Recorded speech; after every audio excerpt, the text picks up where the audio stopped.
Shalom Bapak Ibu dikasihi Tuhan, selamat malam. Berjumpa kembali kita dalam program Santapan Rohani pada saat malam hari ini. Doa dan harapan kami, Bapak Ibu seluruh para pendengar dimanapun berada, diberkati dan dilindungi oleh Tuhan. Roh Kudus melimpah dalam hati dan kehidupan Bapak Ibu saudara, dan semoga saudara semua dalam keadaan sehat, selalu dalam perlindungan Tuhan. Sebelum kita mendengarkan renungan firman Tuhan, mari kita berdoa. Bapa yang di sorga, Bapa yang baik dan penuh kasih sayang, Bapa di dalam nama Tuhan Yesus Kristus, kami mengucap syukur Tuhan, oleh karena pertolongan-Mu Tuhan, di sepanjang hari kami boleh dimampukan Tuhan untuk melewati hari ini, melakukan tugas dan tanggung jawab kami untuk mengerjakan segala aktivitas kami. Dengan pertolongan Tuhan, kami bersyukur ya Tuhan. Terima kasih ya Tuhan, pada saat ini kami akan merenungkan kebenaran firman. Berbicaralah Tuhan pada kami, urapi kami, jamalah hati kami ya Tuhan, supaya kami dapat mengerti akan maksud firman. Terima kasih Tuhan, di dalam nama Tuhan Yesus Kristus kami berdoa dan mengucap syukur. Haleluya. Amin. Bapak Ibu saudara dikasihi Tuhan, ayat renungan kita pada saat malam hari ini terambil dari Kejadian 4 ayat 11. Berbunyi demikian.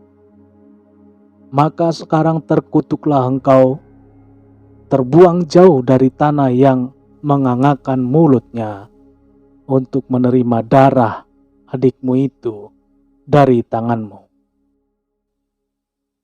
Saudaraku, Kain yang merupakan anak sulung Adam dan Hawa, yang seharusnya mewarisi rupa dan gambar Allah.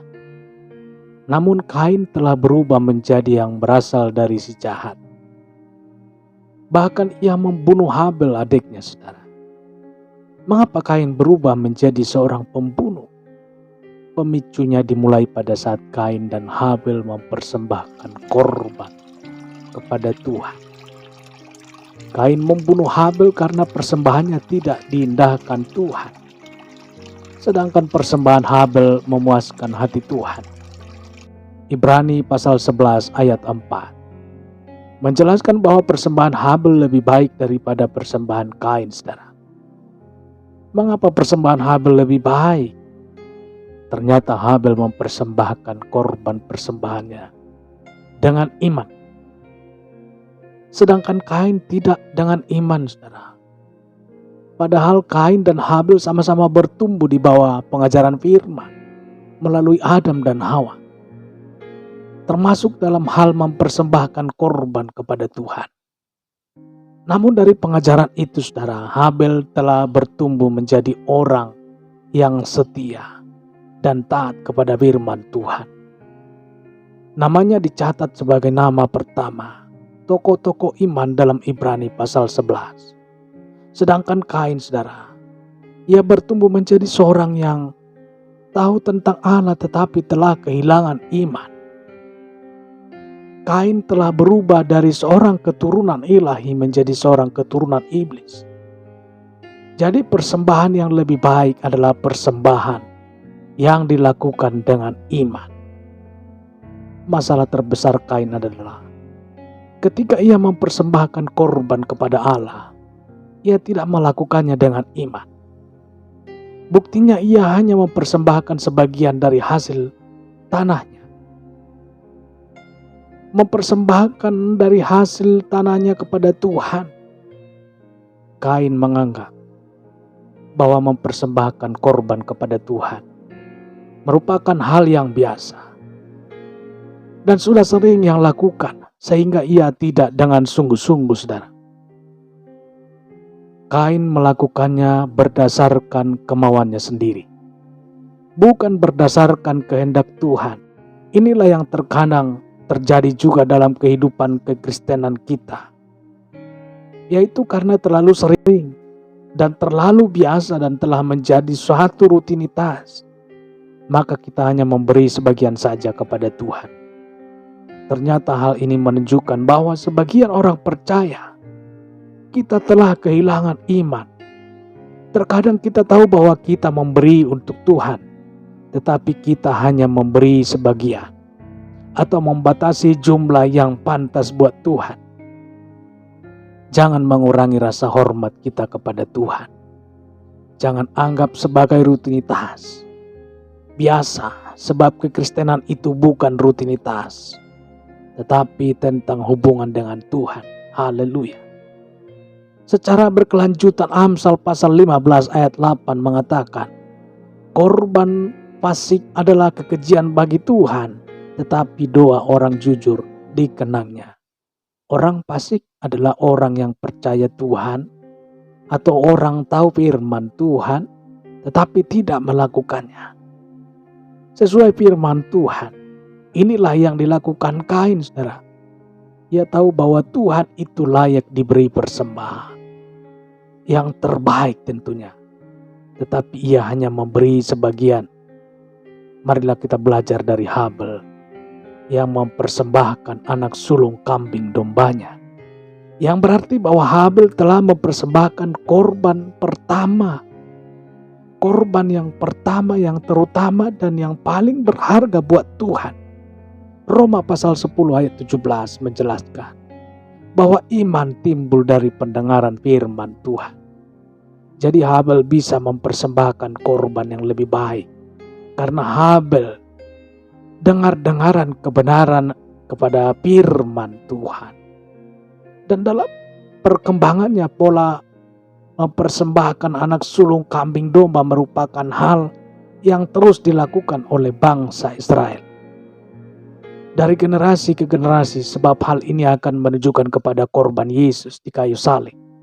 1 Samuel pasal 15 ayat 22 menegaskan bahwa mendengarkan suara Tuhan lebih baik daripada korban sembelihan. Pola Tuhan tetap sama, bahwa korban yang lebih baik adalah korban yang sesuai dengan firman Tuhan. Dalam kitab 1 Yohanes pasal 3 ayat 8 dan 9 mengatakan bahwa barang siapa yang tetap berbuat dosa berasal dari iblis, sebab iblis berbuat dosa dari mulanya. Untuk inilah anak Allah menyatakan dirinya, yaitu supaya ia membinasakan perbuatan-perbuatan iblis itu. Setiap orang yang lahir dari Allah tidak berbuat dosa lagi, sebab benih ilahi tetap ada di dalam dia. Dan ia tidak dapat berbuat dosa karena ia lahir dari Allah. Puji Tuhan. Setiap dosa berasal dari iblis. Saudara, Kain itu merupakan benih ilahi. Tetapi mengapa Kain bisa menyimpang? Jawaban terdapat dalam Injil Matius pasal 13 ayat 24 dan 25, saudara. Demikian, Yesus membentangkan suatu perumpamaan lain. Kepada mereka katanya, hal kerajaan sorga itu seumpama orang yang menaburkan benih yang baik di ladangnya, tetapi pada waktu semua orang tidur, datanglah musuhnya menaburkan lalang di antara gandum. Lalu pergi. Setiap generasi keturunan ilahi berasal dari benih yang baik, tetapi ada musuh yang menaburkan benih yang tidak baik, saudara.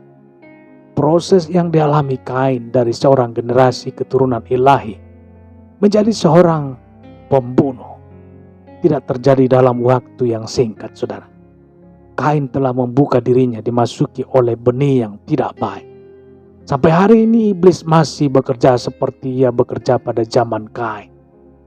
Mari waspada akan hal ini, bahwa kita harus berjaga-jaga senantiasa terhadap tipu daya iblis, saudara.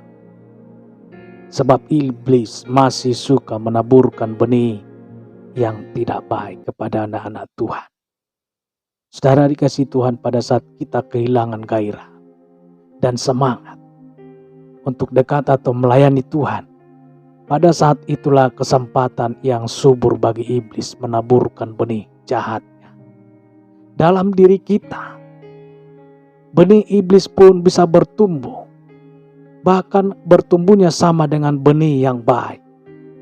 Contoh tokoh yang dicatat dalam Alkitab yang telah membuka dirinya dimasuki oleh benih iblis, yaitu Yudas, saudara. Yudas Iskariot. Iblis telah membisikkan rencana jahat dalam hati Yudas untuk mengkhianati Yesus. Iblis telah tabur benih jahat kepada Yudas, sehingga pikiran Yudas dipengaruhi oleh benih jahat itu. Dan akhirnya Yudas menjual Yesus dengan 30 keping perak. Rencana dan inisiatif untuk menjual Yesus datangnya dari iblis. Tetapi pelakunya adalah Yudas. Saudara, Ananias dan Sapira telah menahan sebagian hasil penjualan tanahnya. Maksud hati mereka mau memberi buat Tuhan, tetapi mereka telah kehilangan iman.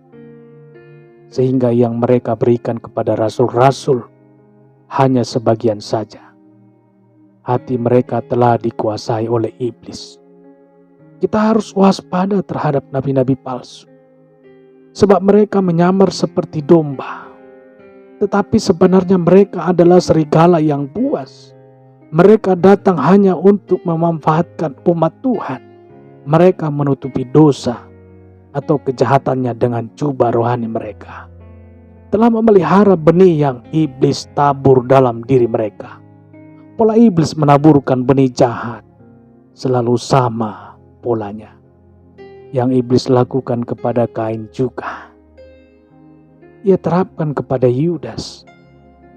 Ia terapkan juga kepada Ananias dan Sapira. Harus berhati-hati. Sebab kalau iblis bisa lakukan kepada Kain, saudara, iblis juga bisa melakukan kepada kita. Jadi kita harus lebih peka untuk mengenali setiap ajakan iblis.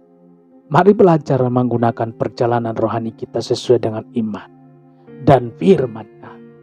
Mintalah kepada Tuhan untuk menyelidiki apakah ada sifat-sifat iblis dalam diri kita, sehingga kita dapat mencabut dan membuangnya. Dalam kitab Kejadian pasal 4 ayat 6-9, ketika Allah datang kepada Kain dengan berkata, "Mengapakah hatimu panas dan mukamu muram?" Pada saat itu Allah sedang memberi kesempatan, saudara, kepada Kain untuk bertobat. Tetapi Kain menolak kesempatan itu. Bahkan ia membunuh Habel adiknya. Setelah itu Allah bertanya lagi kepadanya, "Di mana Habel adikmu itu?" Allah kembali memberi kesempatan untuk Kain bertobat. Tetapi Kain melewatkan kesempatan itu dengan menjawab, "Allah, aku tidak tahu apakah aku penjaga adikku." Allah memberikan kesempatan kepada Kain. Sama seperti Allah memberikan kesempatan kepada Adam dan Hawa. Ketika mereka keluar dari Taman Eden, tetapi Kain telah melewatkan pertobatannya, saudara. Semua kejahatan adalah dosa, tetapi ada dosa yang mendatangkan maut. Dosa yang mendatangkan maut adalah dosa yang tidak diakui di hadapan Tuhan. Itulah dosa yang telah dilakukan oleh Kain, Yudas, Ananias, dan Sapira. Ketika Tuhan tanya, Kain seharusnya mengakui bahwa ia telah membunuh Habel. Dan ia minta ampun kepada Tuhan, sehingga terjadi pertobatan. Tapi yang dilakukan Kain malah melawan Tuhan. Ketika kita berdosa dan tidak mau akui dosa itu, maka kita telah melewatkan kesempatan untuk bertobat. Ketika kita melakukan dosa pada saat itu, Tuhan datang untuk mengingatkan kita, saudara. Mengingatkan kita. Sehingga terkadang kita merasa tertuduh, merasa gelisah dan tidak nyaman ketika kita merasakan demikian. Tetapi kita malah tetap melakukan dosa. Maka dosa itulah yang mendatangkan maut, yang memutuskan kita dari garis keturunan ilahi. Puji Tuhan. Tuhan Yesus memberkati. Demikianlah renungan firman Tuhan pada saat malam hari. Semoga menjadi berkat bagi kita.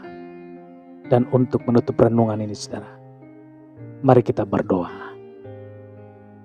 Bapa kami yang di surga, Bapa di dalam nama Tuhan Yesus Kristus, kami bersyukur atas pertolongan-Mu, penyertaan-Mu, dan berkat-Mu selalu menjaga dan melindungi kami setiap saat. Hingga pada saat malam hari ini, kami beroleh bersyukur lagi di hadapan Tuhan melalui doa dan renungan pada malam hari ini. Terima kasih buat firman-Mu pada hari ini. Kami mau selalu belajar dan terus belajar tentang firman-Mu. Firman-Mu yang menguatkan dan meneguhkan iman kami. Bapa di dalam surga, kami mau melakukan firman-Mu ya Tuhan di sepanjang hidup kami. Agar kami tetap kuat berjalan bersama dengan Engkau. Terima kasih ya Tuhan buat kesempatan hidup yang masih Engkau berikan.